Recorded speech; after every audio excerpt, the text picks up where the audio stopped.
લીધેલી છે। સાથે અહીંયા લસણ અને મરચાં અને આદુને આ રીતે અધકચરું વાટીને એડ કરવાનું છે। અહીંયા લસણ અને મરચાં થોડાક આગળ પડતા લેવાનું રહેશે, કારણ કે આ બાજરીના લોટના આપણે બનાવીએ છીએ, એટલે થોડાક મસાલા અને વેજીટેબલ તમારે આગળ પડતા એડ કરવાના। પછી આ રીતે ઝીણા સમારેલા કાંદા અને ક્રશ કરેલા આપણે ટમેટાં એડ કરી દેવાના છે, અને સાથે જ અહીંયા આપણે ફ્રેશ કોથમીર એડ કરી દઈશું। તમને બીજા વેજીટેબલ એડ કરવા હોય તો તમે કરી શકો છો।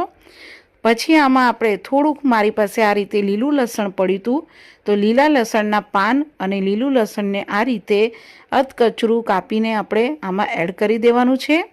કાપીને જ એડ કરવાનું, બહુ પેસ્ટ અહીંયા તમારે બનાવીને એડ નથી કરવાનું। જો પેસ્ટ બનાવશો તો તમને પુડલા ખાવાની મજા નહીં આવે। આ રીતે લસણ અને મરચાંને થોડું ક્રશ કરીને જ એડ કરવાનું।